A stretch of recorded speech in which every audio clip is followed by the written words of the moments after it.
Hi guys, how are you all today morning? Good morning. Today, in this verse of Ashtavakra Gita, Ashtavakra tells us all this universe is but a thought. Actually, nothing exists. This inherent existence of the self and the non existence of this universe is never lost. This is quite a complicated verse. Here he says, this universe is but a thought. Here we have to think like a living entity who is abiding in his or her self. This person is not identifying himself or herself with the universe. This self, which is a shoreless ocean, springs up universes just like bubbles, foam, and waves in a real ocean. As I told you before, every soul has one universe. This universe springs up from the thought process of the soul. It actually does not exist. How it comes from the soul? First, the soul is enveloped by four layers of this material world. They are causal intelligence, astral mind, etheric senses, and the gross body. From the causal intelligence springs up the soul, which is an idea. The idea springs up from the intelligence part of the layers. This gives birth to false ego and astral mind. Astral mind is full of emotions, feelings, etc. From the astral mind springs up the etheric senses made of the fifth element, that is the ether. This ether gives birth to senses. When these senses have to be given an outlet, they go through the sense organs of sight, hearing, nose, smell, taste, and touch. The five organs are eyes for sight, ears for hearing, nose for smell, taste, tongue for taste, and skin for touch.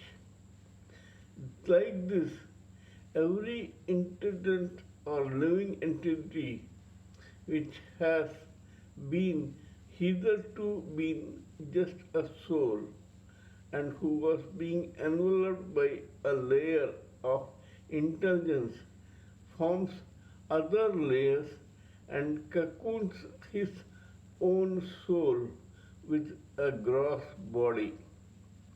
When several living entities form such bodies as per their own thoughts and destiny, karma, etc., preference, etc., then you come across a universe, a collective form of various living entities who form a particular vibrated sphere which is called this universe.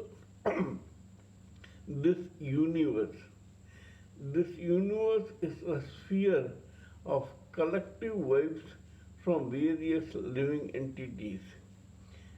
Further, every living entity has his or her own universe.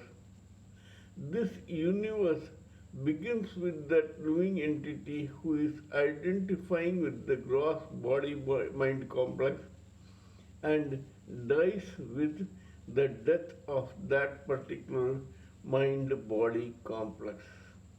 It ceases to exist.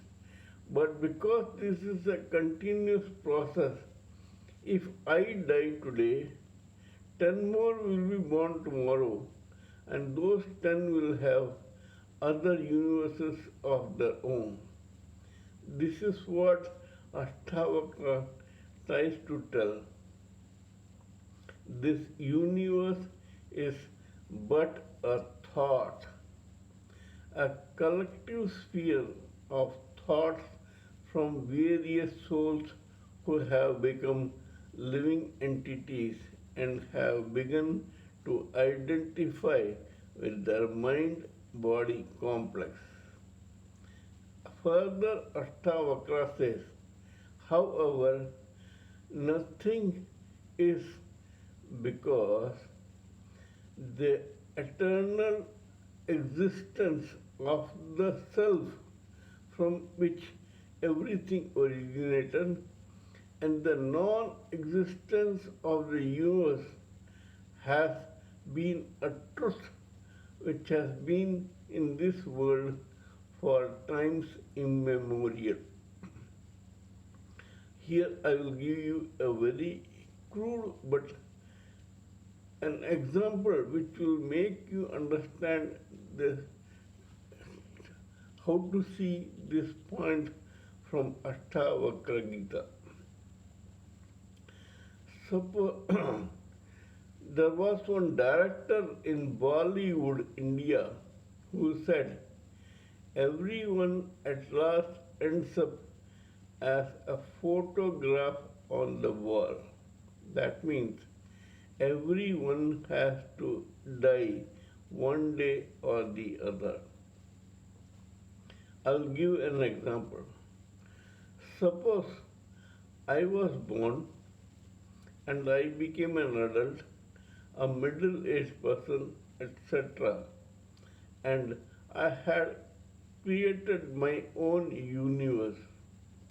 In this universe, I helped many people and thought that I was a very great guy.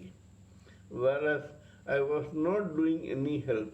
It was God's wish that those living entities should take help from me and I was just doing my duty.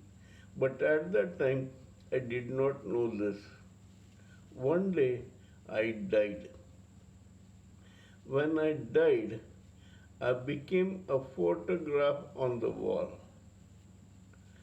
These people who were with me all my life, if they try to refer to me for any other activity after my death, and they talk to someone else about what I had done and what I can do, that another person will naturally ask him, okay, tell your friend to come and help you again. How can I help when I am a photograph on the wall? The universe that I had created went away with me. It does not exist. That is the non-existence of the universe. And existence of the self. Well, self which I should have identified with me. I should have identified myself as the soul and not as the body. Is with me all the time. It is abiding in the self. It was, it is, and it will be there eternally. That is the true existence of the self. This rotten mind body complex will rot, it will mix with the elements and then come back again as another body mind complex as per its own destiny or the destiny of some other soul. It is possible that it could be a soul of some relative of mine or my friend who probably wanted these elements to make himself as a mind body complex. This is applicable both to men and women. We must remember it is only the soul, the self, that is permanently and eternally existing. Mind body complex starts with one birth and ends with another in one death. There have been several mind body complexes that our own soul has donned and been here time and again. It is another matter that our experiences in every birth are there, but we cannot remember because we live in the conscious memory. Probably all our memories are etched in the unconscious memory. Hence, kindly remember that you are just the passenger of a chariot as per Bhagavad Gita, and that you are only recording the experiences that you got during your journey or your voyage as a passenger in a chariot. If you remember this and if you abide by the self, then you will be eternally fulfilled and happy. All the best. Till we meet in my next video, it is good morning from TSV Raghavan.